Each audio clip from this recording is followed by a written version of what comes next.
सभी मित्रों को सादर नमस्ते। आज हम एक वेद मंत्र के अर्थ पर चिंतन करेंगे। यह मंत्र 3 वेदों में पाया जाता है, ऋग्वेद, सामवेद और अथर्ववेद में। ऋग्वेद के 8वें मंडल के 64वें सूक्त में यह मंत्र दूसरे स्थान पर है। इस मंत्र के माध्यम से परम पिता परमात्मा ने हमें यह बताया है कि सज्जन लोगों को, समाज और राष्ट्र के प्रति उच्च भावना रखने वाले नागरिकों को परमात्मा से कैसी प्रार्थना करनी चाहिए और किस प्रयोजन से प्रार्थना करनी चाहिए, इसका यह दृष्टांत हमें वेदों में प्राप्त होता है। यह मंत्र गायत्री छंद में है। आप जानते होंगे कि वेदों के मंत्र विभिन्न प्रकार के छंदों में है। जैसे अनुष्टुप छंद है, ऐसे ही अनेक प्रकार के छंद वेदों में है। वेदों के मंत्र भिन्न भिन्न छंदों में पाए जाते हैं। हमारा प्रसिद्ध गायत्री मंत्र ओम भूर्भुवः स्वः तत्सवितुर्वरेण्यम भर्गो देवस्य धीमहि धियो यो नः प्रचोदयात्।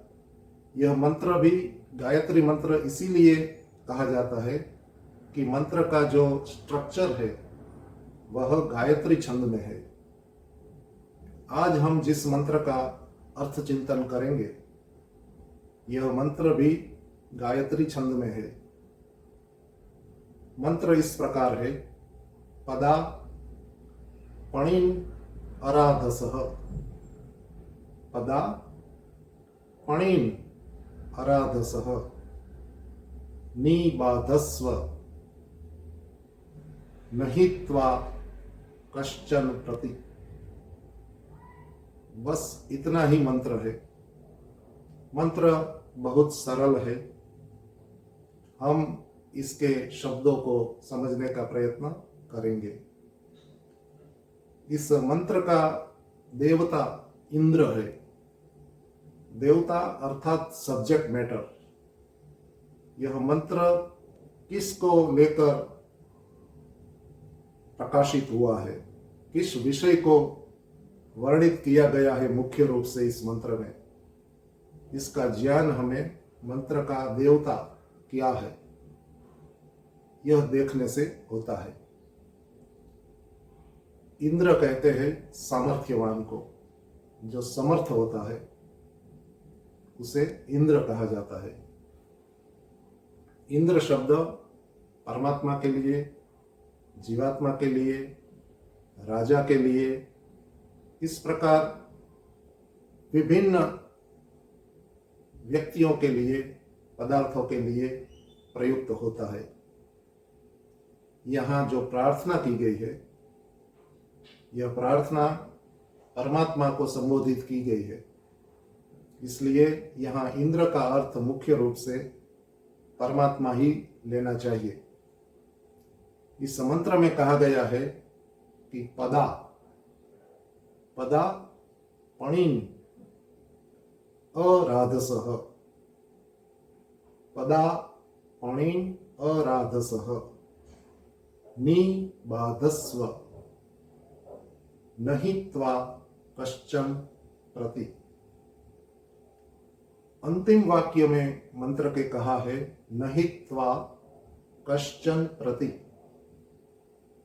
कोई तुम्हारा प्रतिनिधि नहीं है। हे परमेश्वर, आपका कोई प्रतिनिधि नहीं है। आप अद्वितीय है।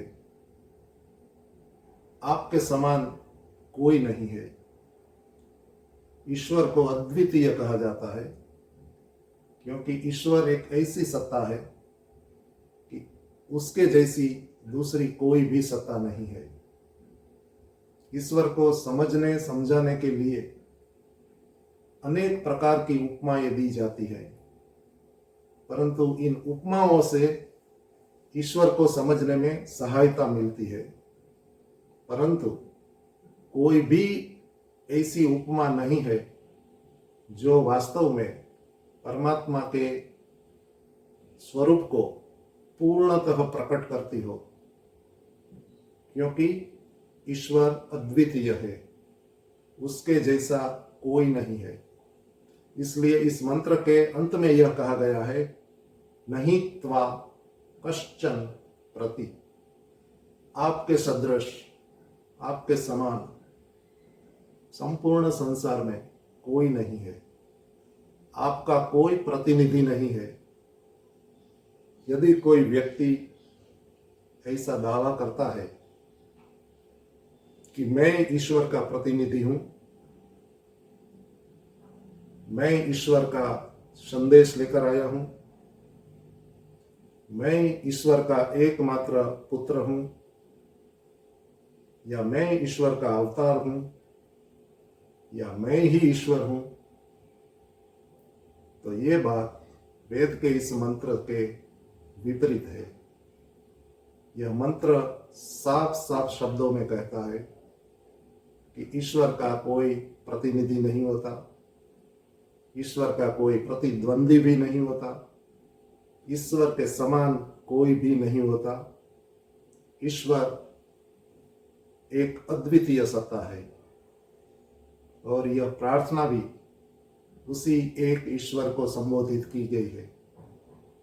इस प्रार्थना में यह कहा गया है कि हे इंद्र, हे परम ऐश्वर्यशाली परमात्मा, आप दो प्रकार के मनुष्यों को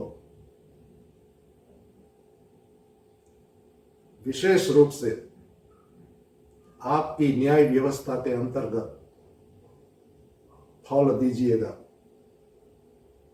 कैसा फल? जैसा उन व्यक्तियों का व्यवहार है, उस व्यवहार के अनुरूप दंड रूप फल दीजिएगा, दुख रूप फल दीजिएगा। यहां कहा गया है कि पदा निबाधस्व, आपके न्याय व्यवस्था रूपी जो पैर है, उन पैरों के नीचे ऐसे लोगों को रगड़ दीजिए, अर्थात आप उन लोगों के अपराध के अनुरूप दंड दीजिए, दुख दीजिए। ईश्वर न्यायकारी है, वह हमारे कर्मों के अनुसार ही फल देता है। यदि मैंने अच्छे कर्म किए हैं तो उन कर्मों का मुझे सुख रूप फल मिलता है। यदि मैंने बुरे कर्म किए हैं तो उन बुरे कर्मों के फल के रूप में मुझे दुख मिलता है, दंड मिलता है। और किसी का भी एक भी कर्म माफ नहीं किया जाता है। ईश्वर हमारे सभी कर्मों का यथा योग्य फल देता है।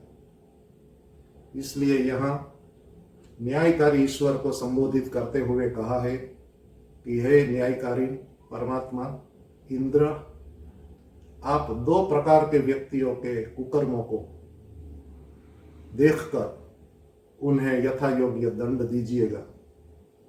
इसलिए कहा है पदा निबाधस्व, उन कुकर्मियों को आप रोकिए, उन कुकर्मियों को आप दंडित कीजिए, ताकि संसार में अशांति, दुख, आतंक आदि का प्रसार न हो। इस मंत्र में जो दो प्रकार के व्यक्तियों का उल्लेख हुआ है, उनमें पहले को कहा है पणीन। पणीन, पणी कहते हैं लोभी व्यक्ति को, जो अत्यंत लोभी है, कृपण है, कंजूस है, धन लोलुप है, गलत तरीके से धन कमाता है और धन का केवल संग्रह ही करता है। धन के लोभ से जो युक्त है, जो चालाकीपूर्ण ढंग से व्यापार करता है, और अत्यंत समर्थ होते हुए भी जनहित में, समाज हित में या राष्ट्र हित में दान नहीं करता है, ऐसे लोगों के लिए इस मंत्र में पणि शब्द आया है, पणि। और ऐसे पणि लोगों को ईश्वर दंडित करे, ऐसी प्रार्थना इस मंत्र में की गई है। तो प्रथम जो वर्ग है वह वर्ग है पणियों का। ये पणि मनुष्य की निम्न स्तर की प्रवृत्तियों को व्यक्त करता है। हम देखते हैं कि कई लोग व्यापार में, व्यवसाय में अप्रामाणिकता करते हुए, धोखाधड़ी करते हुए, छल कपट करते हुए धन का अंबार इकट्ठा करते हैं और जन कल्याण के लिए कुछ भी दान नहीं करते हैं। ऐसे लोभी लोगों को यहाँ पणि कहा गया है। और दूसरा वर्ग जो है उसको कहा है अराधसः। अराधसः का अर्थ होता है जो ईश्वर की उपासना नहीं करते हैं। ऐसे नास्तिक लोग जो ईश्वर की सत्ता में विश्वास नहीं करते हैं और स्वच्छंदी होकर विचरते हैं और स्वेच्छापूर्वक जीवन जीते हैं,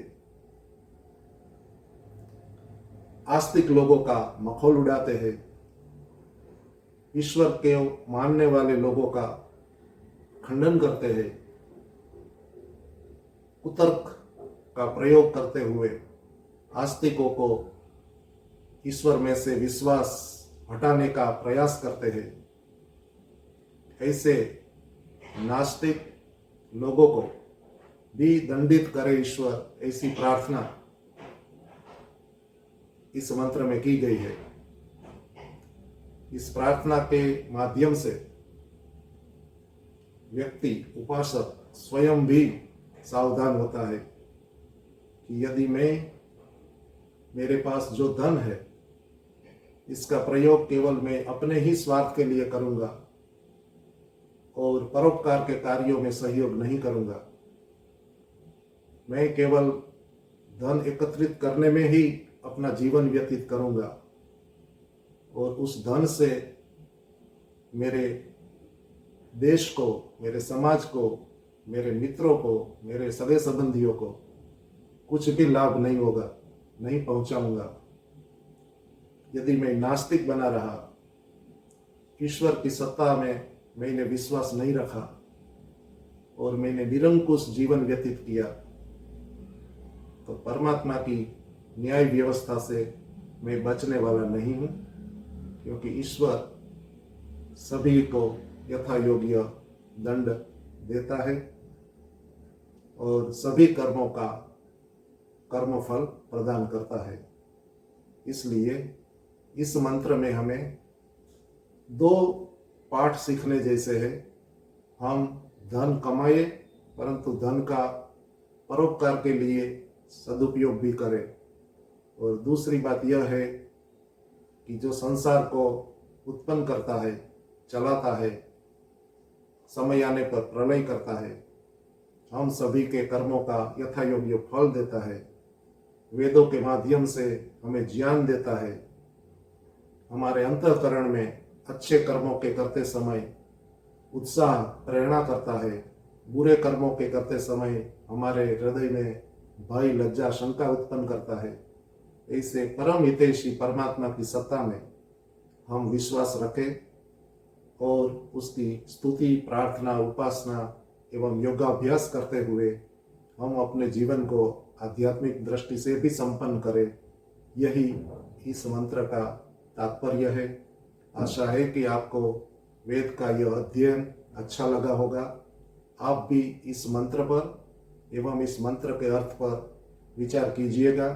बहुत बहुत धन्यवाद। नमस्ते।